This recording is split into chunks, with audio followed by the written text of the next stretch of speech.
Good evening, all of you. Welcome to the IIT Prep live class. IIT Prep live class में सारे बच्चों का once again entry allowed है. So I think thumbnail is update and we can now proceed for the class. बच्चों आज हमें क्या करना है देखा जाए तो डेफिनेट इंटीग्रेशन के कोर कॉन्सेप्ट पर हम लोग काम करना शुरू कर चुके हैं. डेफिनेट इंटीग्रेशन के कोर कॉन्सेप्ट पर काम करना हम लोग यहाँ पर शुरू कर चुके हैं. ठीक है. Now the important thing is that कि जितना भी डिस्कशन आज हम लोग कर रहे हैं या फिर कल कर चुके हैं ये सब JEE Mains and advance point के लिए काफी इंपॉर्टेंट है. इसलिए सारे बच्चों को मैं ये कहूंगा कि जितना अब तक मैं डीपी दिया उस पर आप अच्छे से काम करो, क्योंकि मेंस और एडवांस के क्वेश्चन यहीं से आते हैं.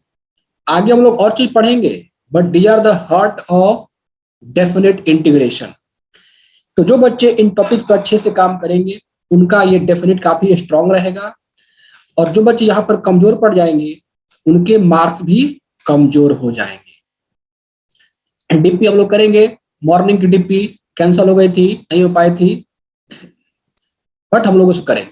नाउ आज के क्लास में क्या पढ़ना है? Properties of even and odd functions. तो अब तक देखो तो 4 प्रॉपर्टी हम पढ़ चुके हैं. Total 4 property we have discussed. Am I correct? और ये आपका 5वां प्रॉपर्टी होगा. So put that in your property 5. जितना मैं प्रॉपर्टी नोट करवा रहा हूं बच्चों आप उसको अच्छे से नोट करें, नेमिंग करके 1 2 3 4 5 करके. ठीक है. हाँ, हो सकता है कि कहीं कहीं पे ये हेडिंग अलग अलग हो सकता है. जैसे पिछले केस में था properties of piecewise defined function, but numbering आपको करते रहना है. आज ये है properties of even and odd functions, but numbering इसका हम 4 कर चुके हैं, यहां पर ये होगा 5. ओके. बच्चों ये प्रॉपर्टी ये कहता है कि minus a to a f x d x, minus a to f x d x जो होता है बच्चों ये बन जाता है 2 times 0 to a f x d x if f x is even, if f x is even. और ये 0 होता है if f x is odd. और इसका प्रूफ हम लोग क्या करेंगे? ज्योमेट्रिकल प्रूफ करेंगे, क्योंकि एज्यूम करके सब्स्टिट्यूट करके प्रूव करना यहाँ पर थोड़ा लेंदी हो जाएगा और उतना ज्यादा इसके प्रूफ को अंडरस्टैंड करने का इंपॉर्टेंस भी नहीं है. तो इसका हम लोग ज्योमेट्रिकल प्रूफ करके समझ लेते हैं.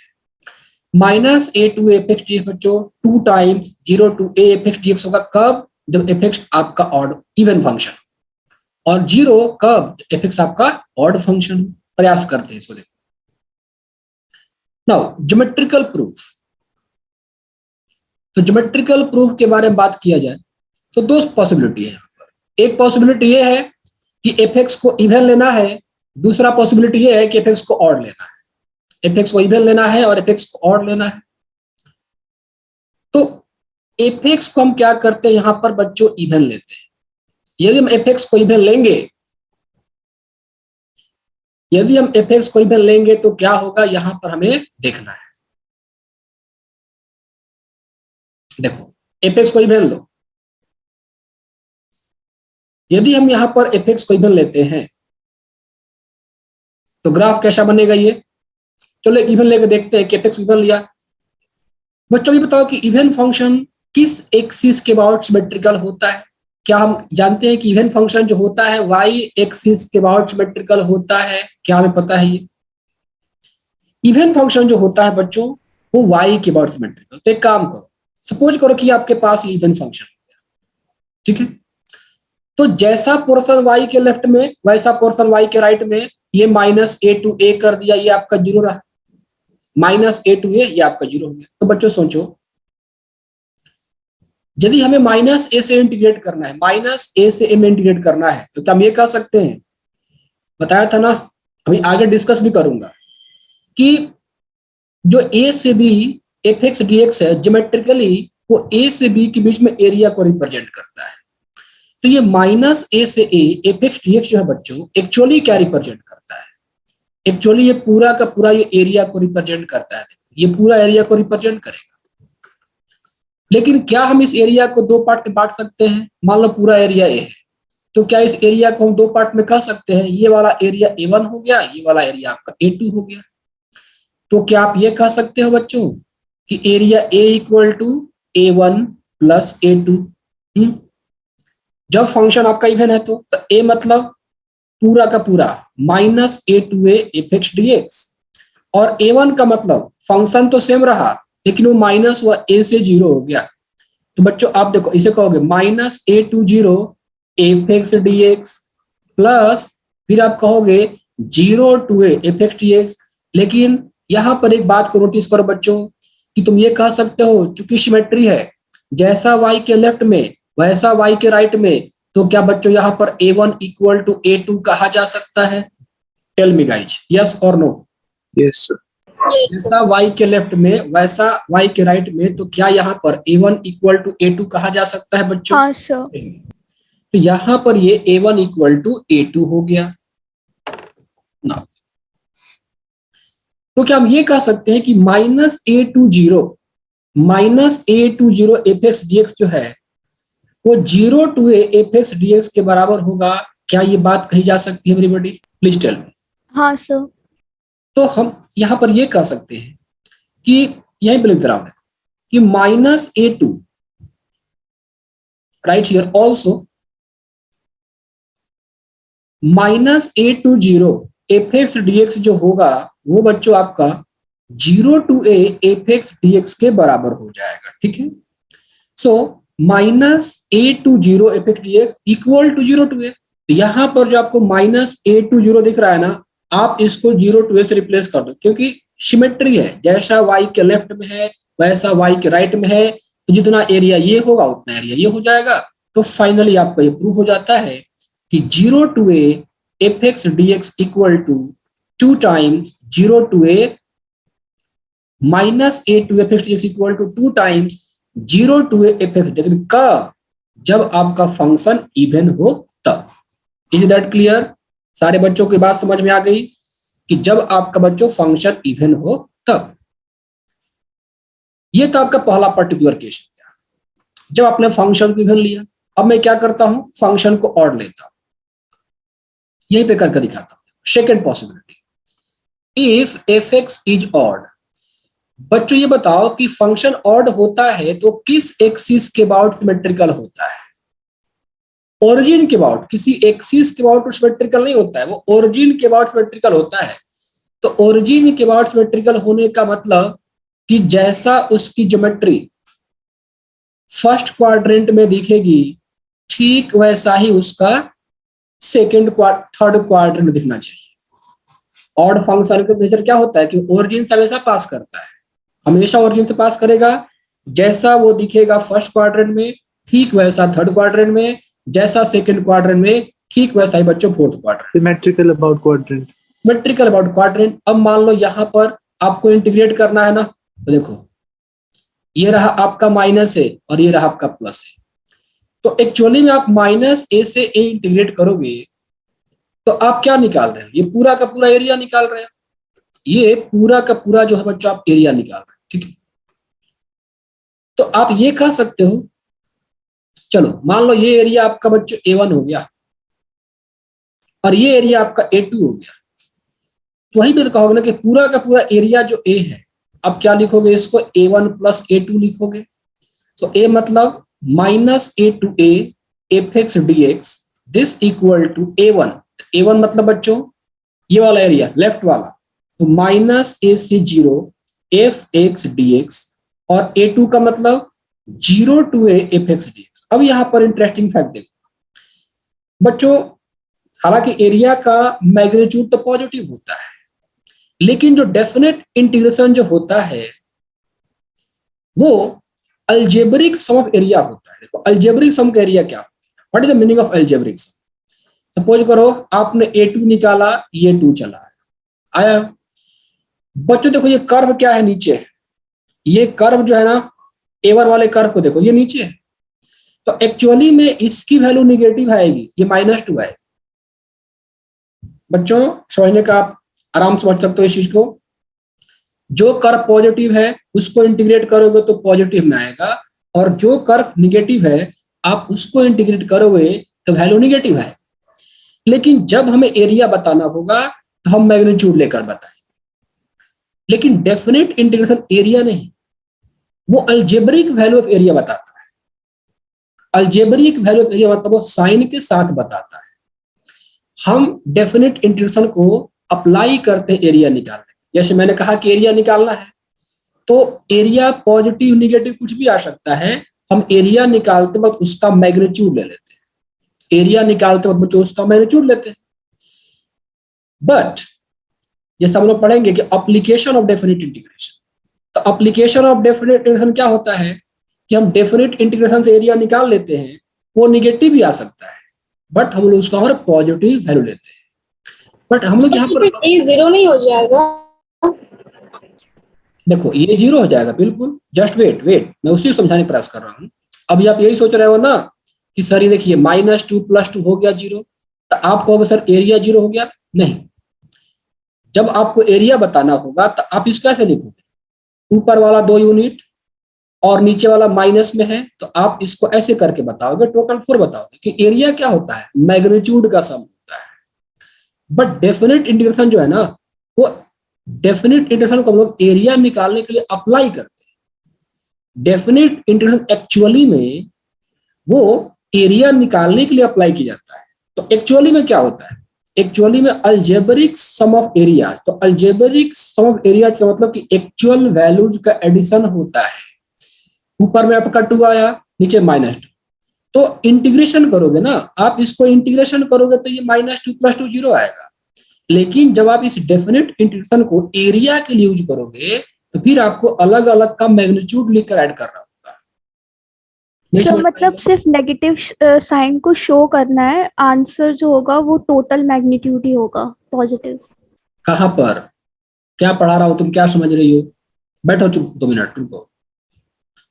मैंने क्या कहा कि f(x) ऑड है, ठीक है, तो f(x) ऑड है, तो ऑड है तो एक आपका फर्स्ट पार्ट दूसरा सेकंड पार्ट है। आप पहले ये समझो कि डेफिनेट इंटीग्रेशन को एरिया निकालने के लिए अप्लाई करते हैं। एक्चुअली में एरिया रिप्रेजेंट करता नहीं है, एक्चुअली में ये algebraic sum of area represent करता है। अब मैं यही आपको अलजेब्रिक सम समझाना चाहता हूँ।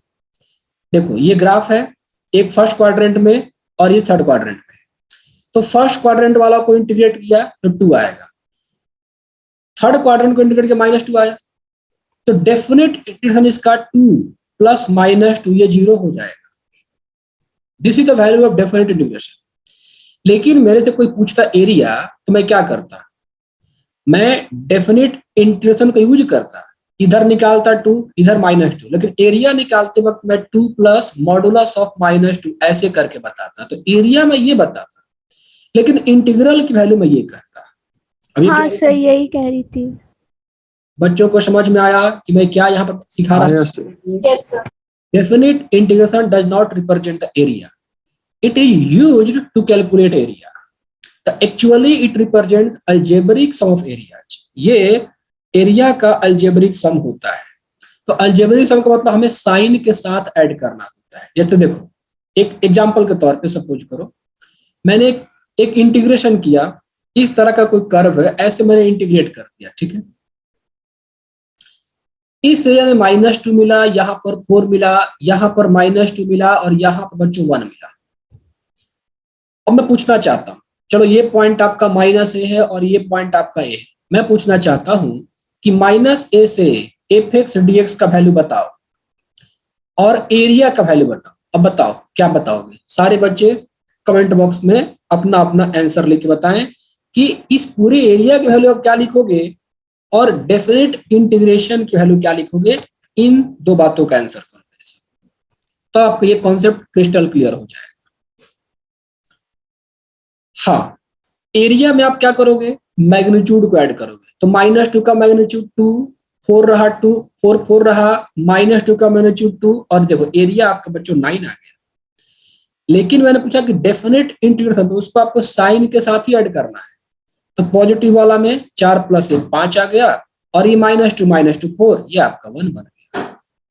तो क्या बच्चों को ये क्लैरिटी आई कि डेफिनेट इंटीग्रेशन में एरिया में क्या फर्क है? एरिया को निकालने के लिए हम डेफिनेट इंटीग्रेशन को यूज करते हैं। डेफिनेट इंटीग्रेशन का मतलब एरिया नहीं होता है। डेफिनेट इंटीग्रेशन का मतलब अलजेब्रिक सम ऑफ एरियाज, और अलजेब्रिक सम का मतलब कि साइन के साथ ऐड करना होता है। आपको क्या करना है, उसको साइन के साथ ऐड कर देना है बच्चों। तो ठीक है, अब तो ये प्रूफ हो गया ना ये प्रॉपर्टी। देखो,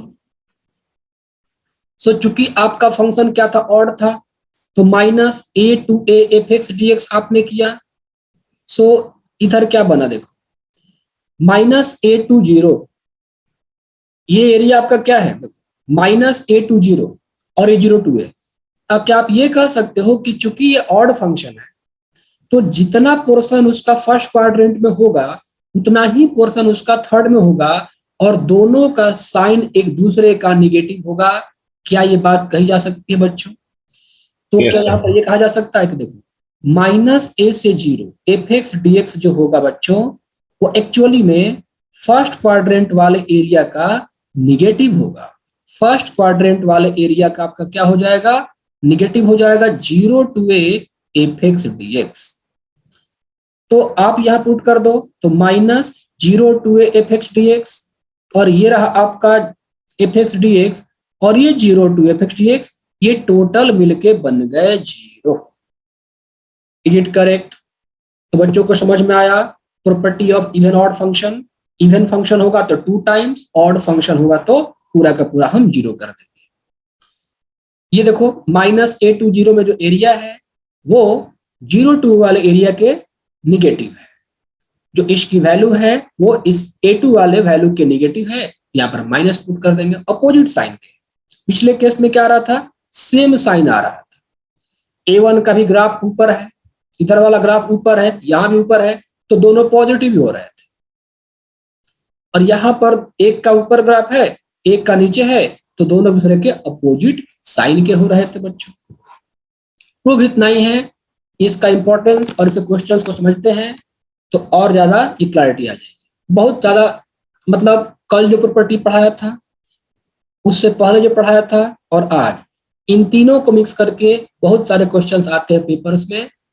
आप ओलंपियाड की तैयारी कर रहे हो या आईआईटी मेंस या एडवांस या किसी भी कॉलेज का, इन प्रॉपर्टी से तो क्वेश्चन आना ही होता है 100%।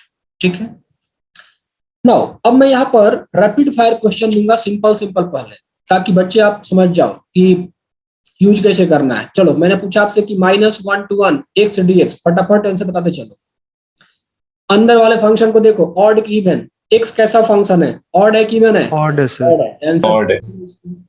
अब मान लो मैंने पूछता कि -2 से 2 एक्स क्यूब डी एक्स, जल्दी बताओ क्या करते हैं आप इसको? जीरो। Zero sir. अब बताओ -π to π sin x dx, इसका आंसर क्या करते हैं आप?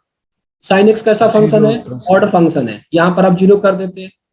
-π to π x into cos x dx, इसका आंसर क्या करते हैं बच्चों? Zero, x sir. Odd function है, cos x इवन फंक्शन है, इवन ऑड को मिलाने से रिजल्ट आपका ऑड। ऑड ही आता है। वंस अगेन ये जीरो। ये सब कुछ क्वेश्चन ओरल क्वेश्चन हो गए, जिसको आपको अलग से निकालने की आवश्यकता नहीं है। ठीक है, जैसे मैंने यहां पर एक क्वेश्चन लिया, ये लिखा हुआ है -1 to 1 x cube plus 5x plus, ये रहा बच्चों sin x dx। मैंने पूछा कि इसका आंसर बताओ, 1 सेकंड के अंदर, 2 सेकंड के अंदर, 3 सेकंड के अंदर। ये भी जीरो है सर। जीरो है क्योंकि ये भी ऑड पार्ट, ये सारे के सारे यहाँ पर क्या है बच्चों? ऑड पार्ट है, all these are odd. Okay, तो आंसर क्या आ गया आपका? यहाँ पर जीरो आ गया। अब मैंने आपसे, ये तो कुछ ओरल क्वेश्चन से देखते ही आपको लग रहा है कि हाँ ये ऑड फंक्शन है तो जीरो आएगा, लेकिन कुछ कुछ क्वेश्चन में डायरेक्ट ये विजिबल नहीं हो पाता है कि ऑड है कि इवन है, तो वहां पर हमें चेक करना पड़ता है कि फंक्शन ऑड है कि इवन है। तो बच्चों, क्या हमें ऑड इवन चेक करने का तरीका पता है? पता है सर। फंक्शन को ऑड और कैसे किसी फंक्शन की इवन चेक करते हैं, क्या करते हैं, क्या तरीका ऑड इवन चेक करने का? -x। यदि आपके पास फंक्शन f(x) है तो आप x को -x से रिप्लेस करो, तो f of -x यदि -fx के बराबर तो हम कहते हैं फंक्शन ऑड, और f of -x यदि fx के बराबर तो हम कहते हैं function even. So keeping this thing in mind, if I give you this question -π/2 2π/2 log a minus sin theta upon a plus sine theta d theta, और मैंने पूछा कि इसका a पॉजिटिव है, इसका वैल्यू क्या होगा? यहां पर ऑप्शन ए है 2, ऑप्शन बी है बच्चों पाई, सी है 0 और डी है नन ऑफ द अबव। तो देखो अभी क्या है कि हवा चल रही है ऑड की, तो आपको लगा था ऑड ही होगा, इसको आंसर 0 कर दो। तो हवा चल रही है तो आप हवा में बह गए, लेकिन माहौल शांत हो, एग्जाम का टाइम हो, हवा ना चल रही है, तो उस वक्त आप भाव में नहीं बह सकते हैं, वहां पर इसको कैलकुलेशन करना होगा।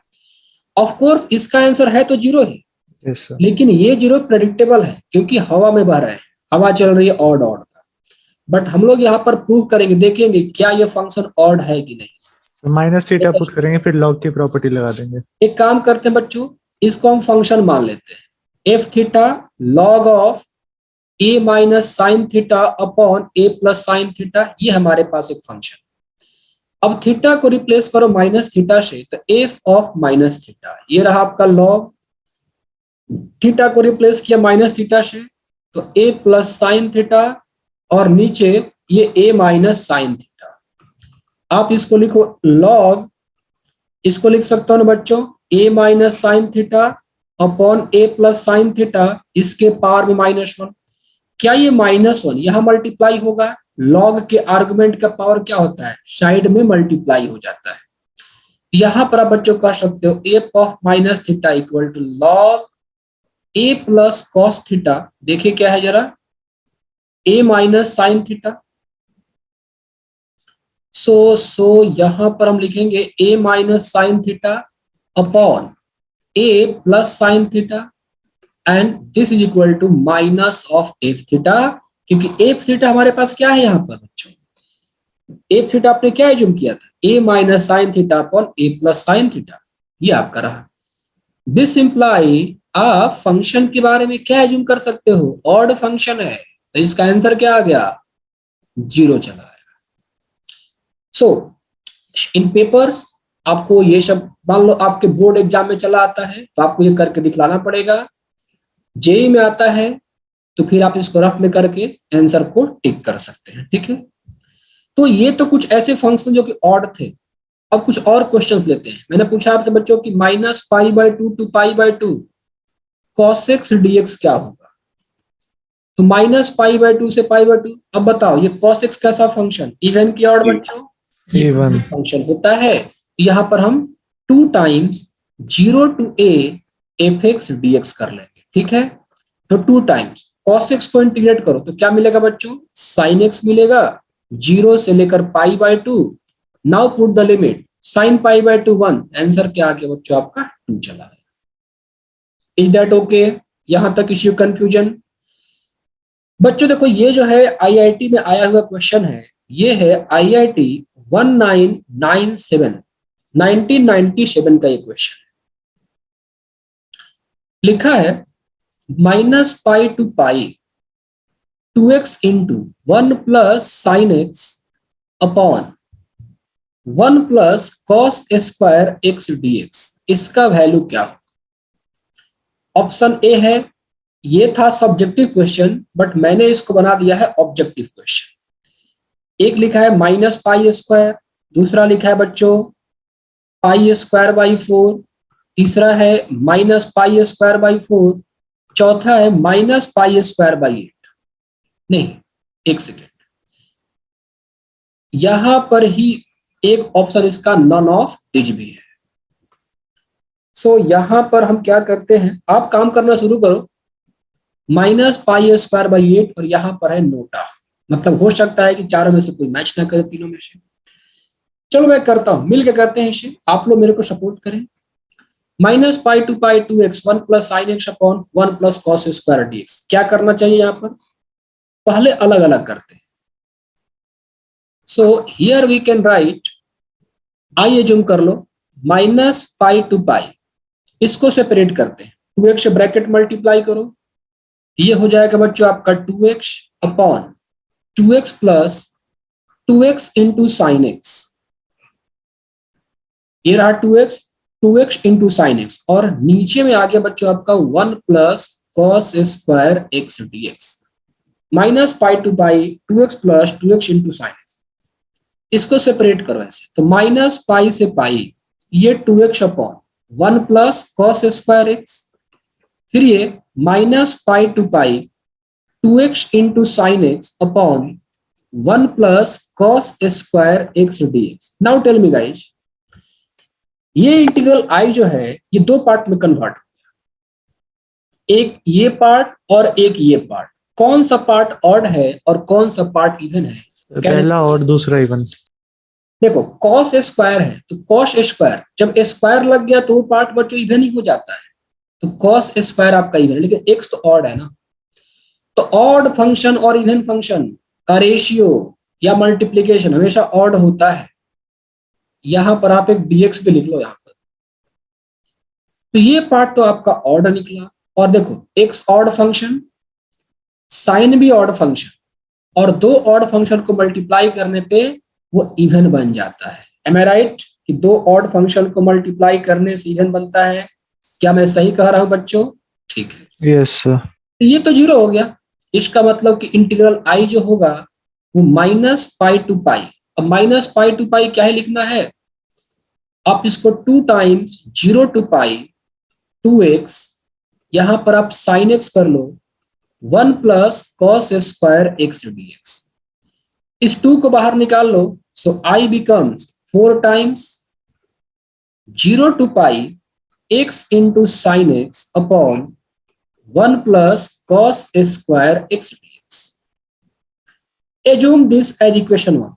अब प्रॉब्लम क्या है, यदि ये x नहीं होता ना तो आप cos x को t मानते तो ये f dash x upon something के फॉर्म में चला आता किंग्स रूल, लेकिन ये x प्रॉब्लम कर रहा है, तो ऐसे सिचुएशन के लिए हमारे पास किंग्स प्रॉपर्टी होता है, क्वींस रूल होता है। x को हटाना है, x है और यहाँ पर फंक्शन का नेचर अलग है, दोनों में कोई रिश्ता ही नहीं है, बाई पार्ट्स अप्लाई हम नहीं कर सकते यहाँ पर क्योंकि नीचे भी 1 प्लस एक्स स्क्वायर है। यहां पर काम आएगा आपका क्वींस प्रॉपर्टी। अब क्या करोगे, नाउ अप्लाई किंग्स रूल। सो किंग्स प्रॉपर्टी अप्लाई करने बच्चों क्या हो जाता है, आई देखो ये 4 तो बाहर जस का तस है ही, 4 को रहने दो, ये हो गया 0 से पाई, x है ना, x को आप क्या लिखोगे पाई माइनस एक्स, फिर ये हो गया बच्चों sine of pi minus x upon 1 plus cos square pi minus x. ये क्वेश्चन इसलिए करना पड़ा कि हर वक्त मतलब इतने सिंपल क्वेश्चन नहीं होंगे कि देखते ही आप ऑड इवन कर दो, ठीक है, हो गए तो ठीक है। और ऐसे क्वेश्चंस आते कहाँ हैं, वो तो बोर्ड में आजकल ऑब्जेक्टिव भी आते हैं ना, शायद पैटर्न चेंज हो गया है तो बोर्ड में ऑब्जेक्टिव भी आते हैं, तो हो सकता है बोर्ड के ऑब्जेक्टिव में से आपको एक आधा क्वेश्चन मिल जाए जिसको आप लोग देखते ही कर सकते हो, अदरवाइज मेंस में थोड़ा सा तो अच्छा क्वेश्चन ही होगा। मतलब नाउ ये रहा 4 टाइम्स 0 टू पाई, ये रहा pi minus x, sine of pi minus theta क्या होता है बच्चों, ये तो साइन थीटा होता है, और ये रहा आपका 1 plus cos square pi minus theta क्या होगा, कॉस थीटा ही होगा।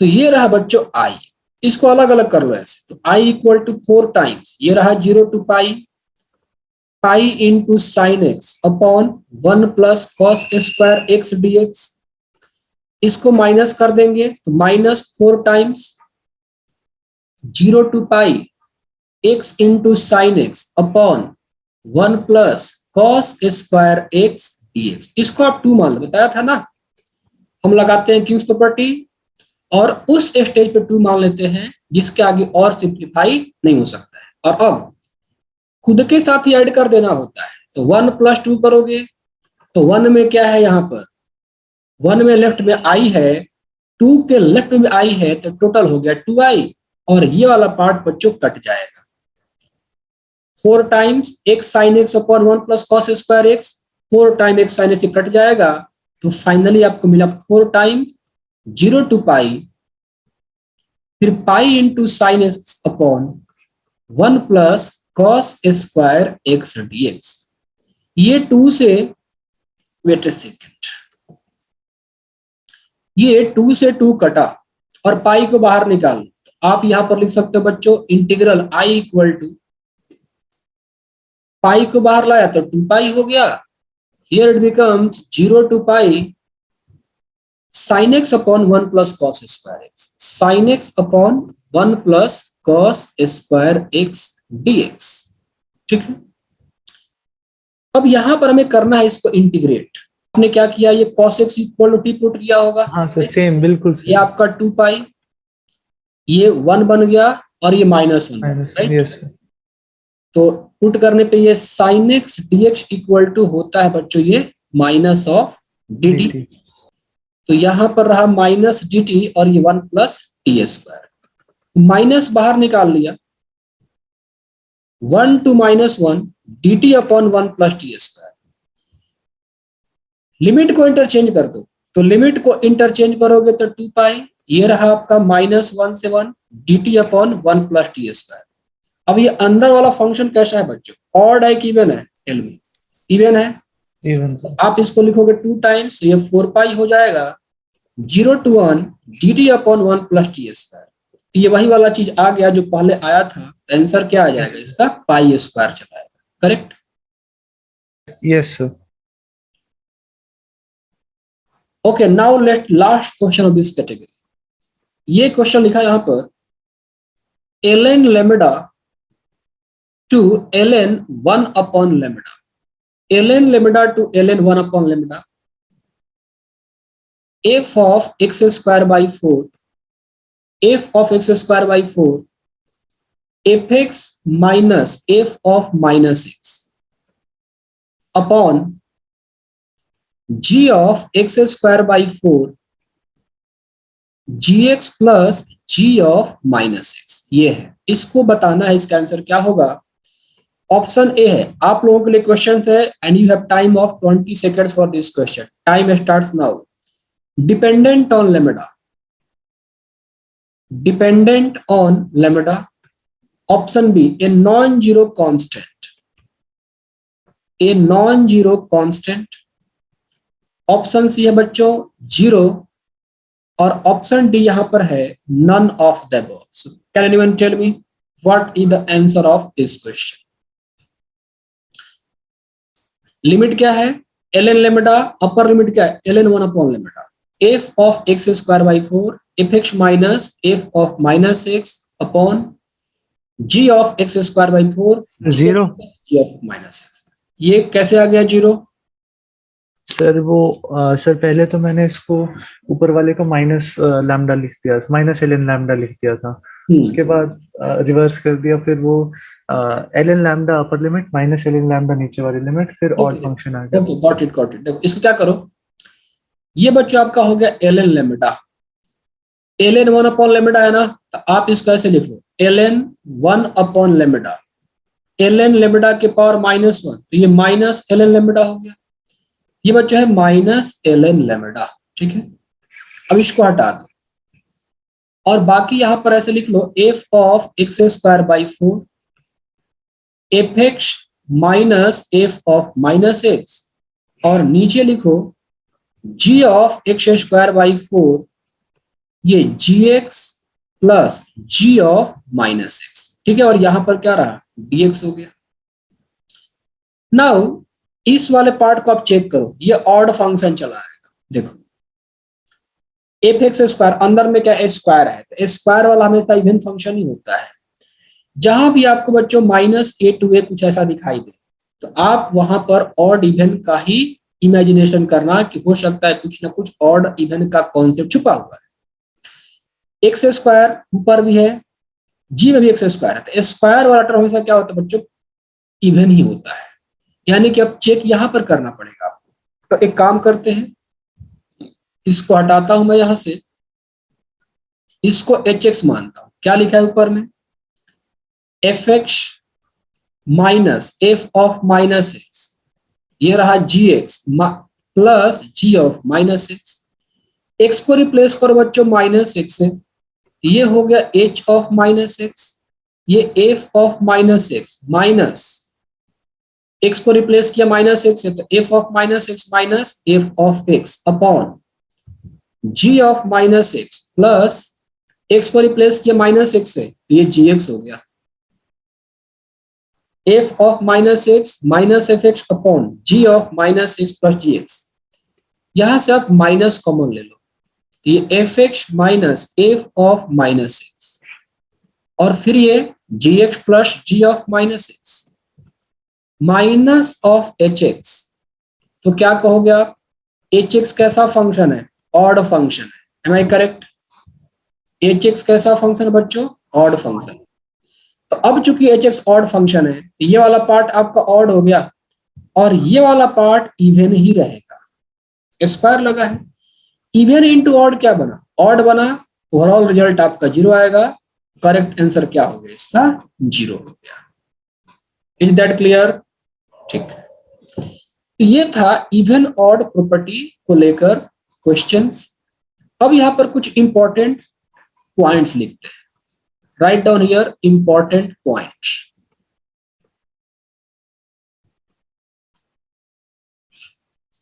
बच्चों पहला पॉइंट यहां पर लिखो, integration of an odd function, integration of an odd function is always an even function। Odd function को इंटीग्रेट करने से हमेशा एक इवन फंक्शन आता है। इस देखो एग्जांपल ले लो, मान लो मैंने कहा एक्स क्यू डी एक्स है, तो इसको इंटीग्रेट करो बच्चों, तो एक्स के पावर 4/4 प्लस सी। अब एक्स के पावर 4/4 प्लस सी, ये ऑड है कि इवन है, ये तो इवन हो गया ना। आपने क्या किया, ऑड फंक्शन को इंटीग्रेट किया। अब कोई भी ऑड फंक्शन ले लो, चलो देखो साइन एक्स क्या है, एक ऑड फंक्शन है ना, तो आप इसको इंटीग्रेट करो तो ये minus cos x plus c. अब ये पूरा का पूरा क्या बन जाता है, इवन बनता है। यहां देखो, इधर लेता हूं मैं, देखो यहीं पर मैं, मान लो मैंने क्या किया, यहां पर एक्स प्लस साइन एक्स दिया, ये दोनों को दोनों ऑड है, ये पूरा का पूरा ऑड, एक्स भी ऑड है साइन एक्स भी ऑड है, तो ऑड हो गया। इंटीग्रेट करो तो एक्स स्क्वायर बाय 2, और साइन एक्स क्या होता है बच्चों, ये साइन एक्स का integration minus of cos x plus c, ये इवन चला आया। कैसे चेक करेंगे कि इवन है कि नहीं है, तो चेक करने का तरीका क्या है, मान लो ये आपके पास कोई फंक्शन एफ एक्स है, x square by 2 minus cos x plus c. अब x को आपने माइनस एक्स से रिप्लेस कर दिया, तो माइनस एक्स का स्क्वायर करोगे तो एक्स स्क्वायर रह जाएगा। कॉस के अंदर में माइनस एक्स डालोगे तो कॉस एक्स ही रहेगा, सेम आ गया, f x equal to f of minus x. तो इससे आप कंक्लूड कर सकते हो कि फंक्शन क्या इवन है। तो पहला पॉइंट ये बना कि integration of an odd function is always an even function. लेकिन इसका कन्वर्स ट्रू नहीं है। कन्वर्स मतलब ये result, integration of an even function, integration of an even function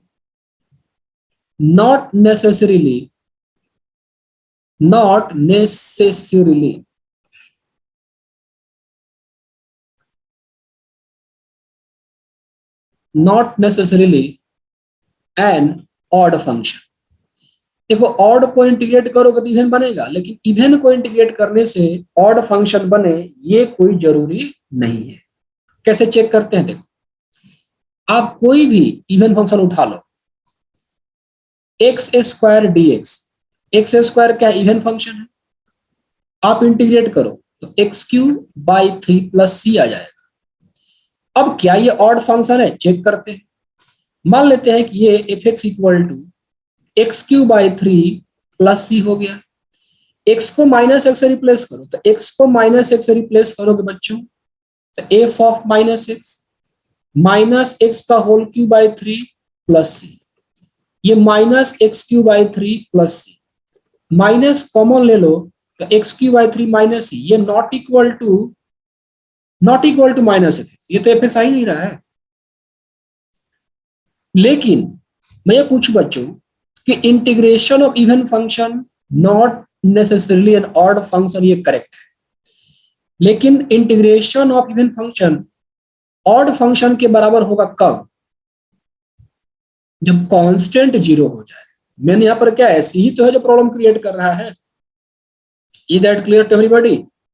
जो मेजर फैक्टर जो प्रॉब्लम क्रिएट कर रहा है क्या कर रहा है, सी कर रहा है। तो यदि कांस्टेंट ऑफ इंटीग्रेशन को 0 कर दिया जाए तो उस केस में हम ये कह सकते हैं कि इंटीग्रेशन ऑफ इवन फंक्शन जो होगा वो ऑड फंक्शन के बराबर, ठीक है। सो आप यहां पर लिख सकते हो but integration of even function can be equal to odd function or can be a integration of an even function can be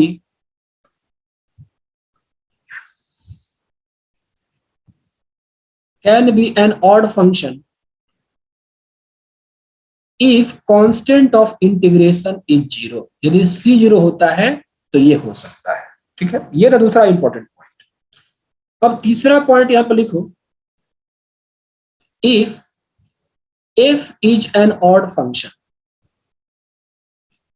if f is an odd function, ये क्वेश्चन जो होते हैं ना ये एमसीक्यू में आ सकते हैं एग्जाम में, ठीक है। If f is an odd function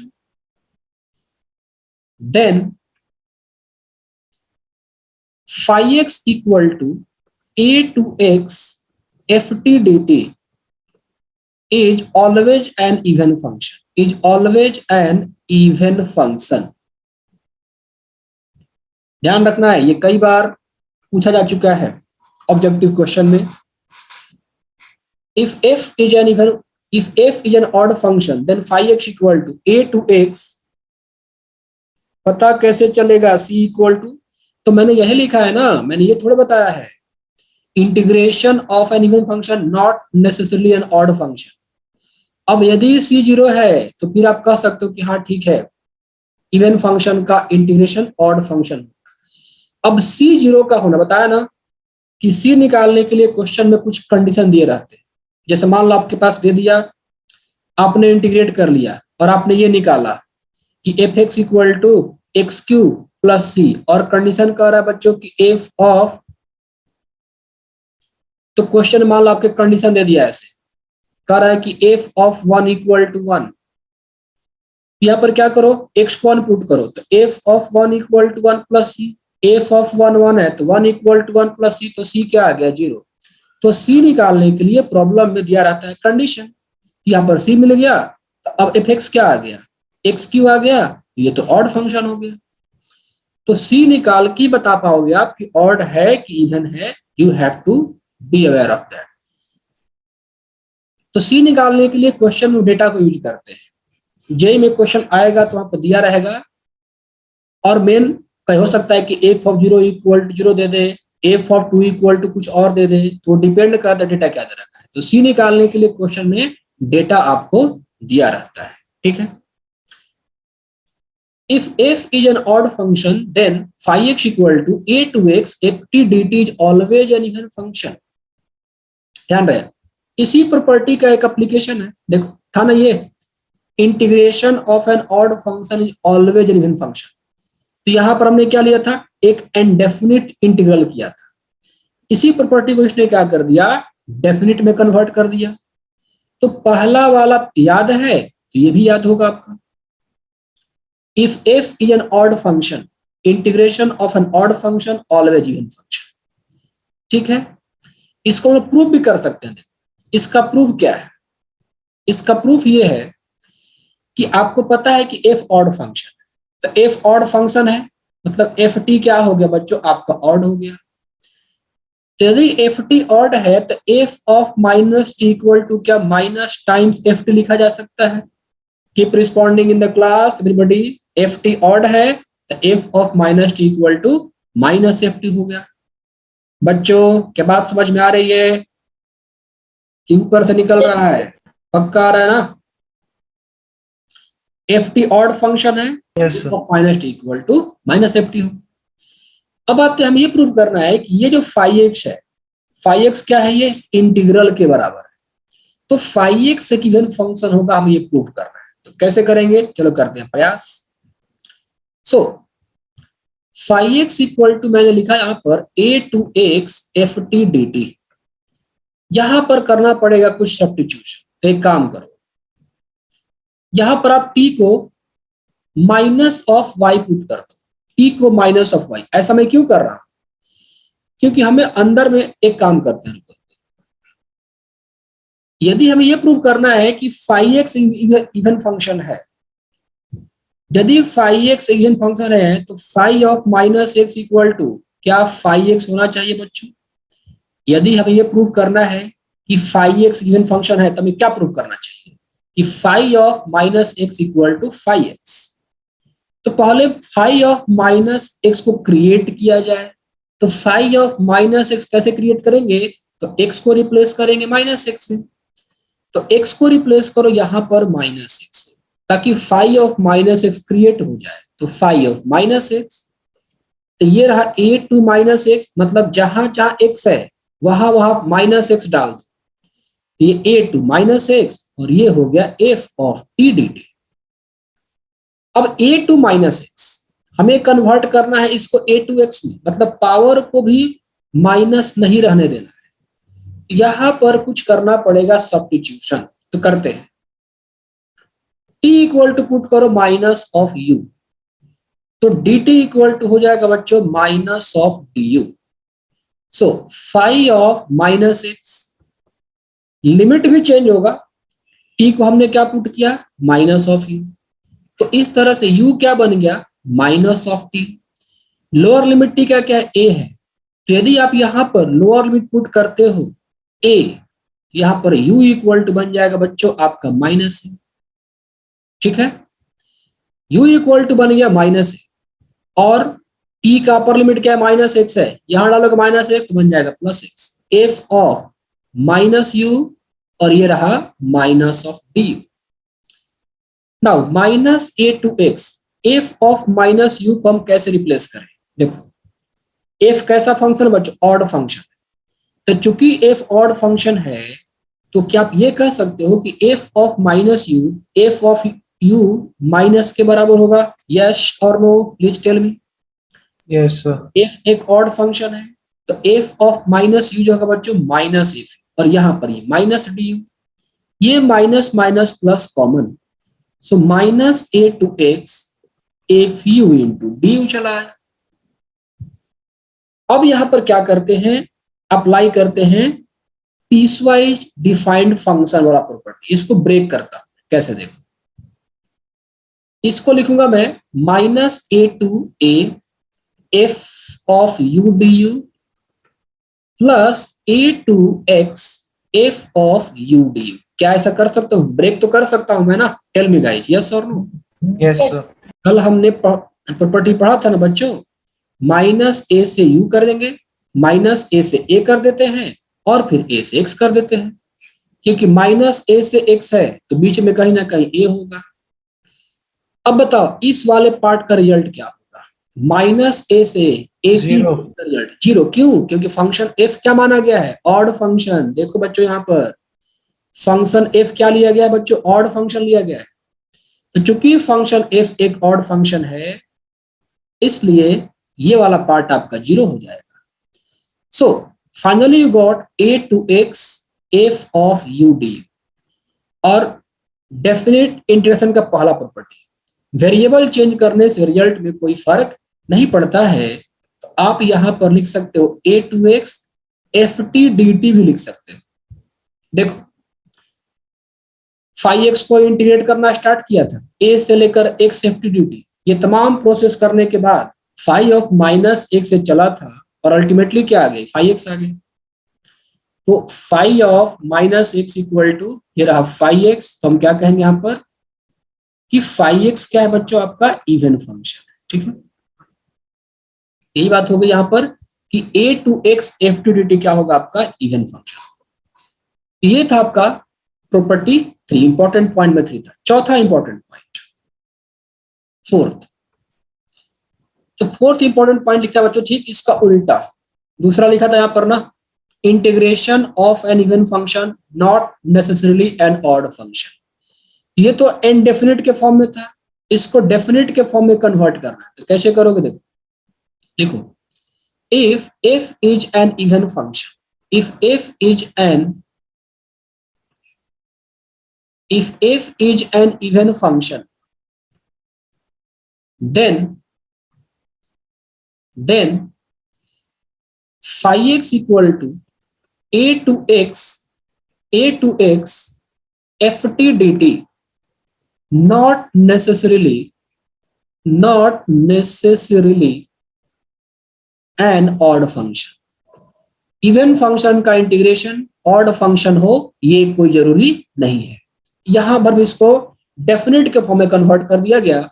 if f is an even function then phi x equal to a to x ft dt is not necessarily an odd function. अच्छा एक बात बताओ, तो उस प्रॉपर्टी में क्या बताया था मैंने, यदि एक इवन फंक्शन है तो उसको इंटीग्रेट करोगे तो ऑड फंक्शन बन सकता है, लेकिन कब, जब कांस्टेंट क्या लिया जाए, 0 लिया जाए। बताया था ऐसा कुछ, यहां होल्ड करता है।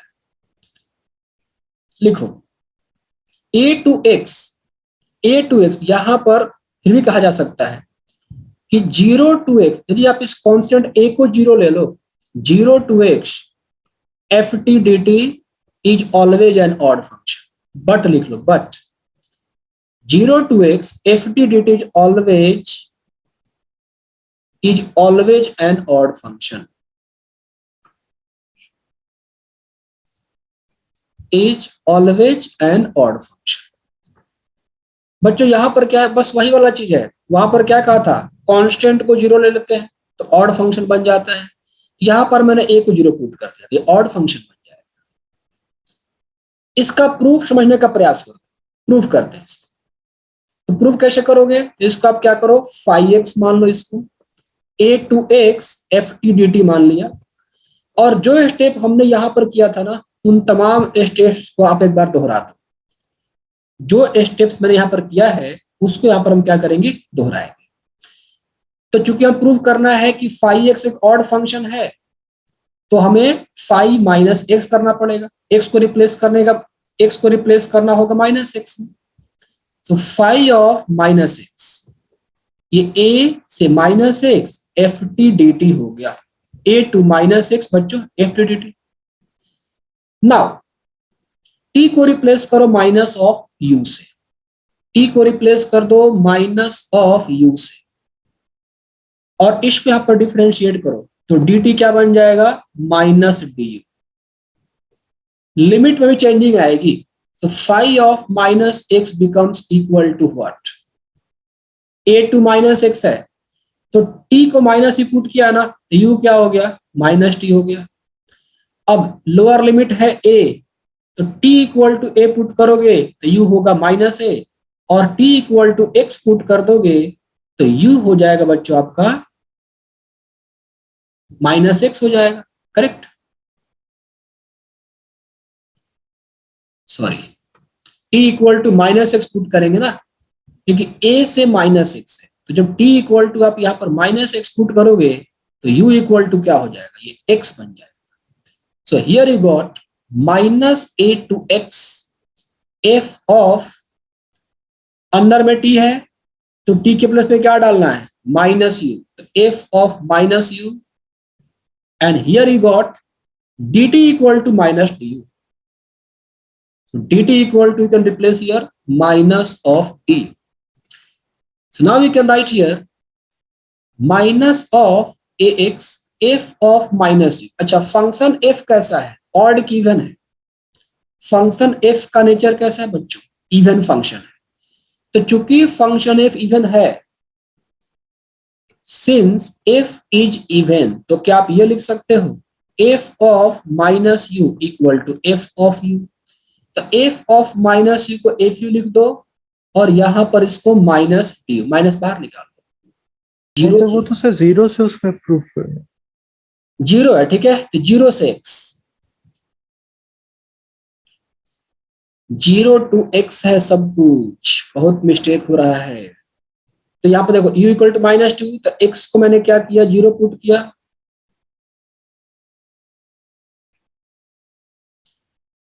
t को 0 पुट किया, तो t को 0 पुट करेंगे तो u क्या बनेगा, 0, और t को पुट करेंगे माइनस x, तो u क्या रहेगा, x रहेगा।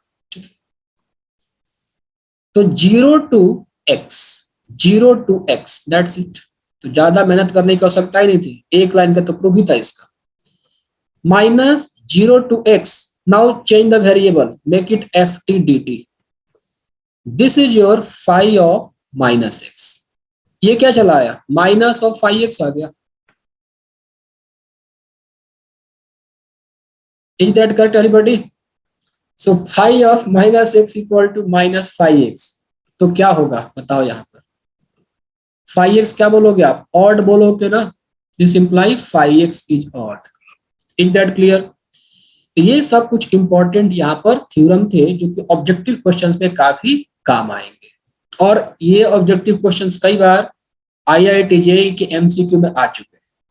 यहाँ पर एक और इंपॉर्टेंट बात है, देखो, if f is an even function then phi x equal to a to x ft dt, not necessarily an odd function। यह स्टेटमेंट करेक्ट है, लेकिन कहा गया लेकिन 0 to x, जब कांस्टेंट को 0 कर, 0 to x ft dt is always N odd function. Now यहां पर एक और बात है, लिख लो इसको,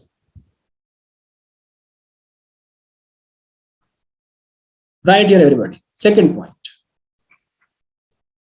a to x ft dt, a to x ft dt will be an odd function, will be an odd function if 0 to a, if 0 to a ft dt becomes 0।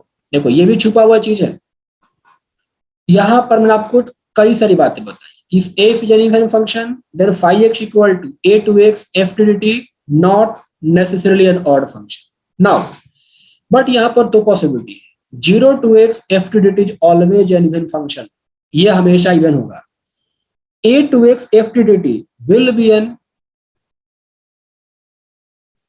be an odd function if 0 to a ft dt equal to 0। इसका proof थोड़ा सा लंबा है, but आप लोग try करो, इसको आप लोग प्रूफ करना छोड़ दो, बस याद कर लो, इसको ट्राई करना है कर लेना, वरना आप इसको याद कर लो, ऑब्जेक्टिव पर्पस के लिए काफी इंपॉर्टेंट है, ठीक है।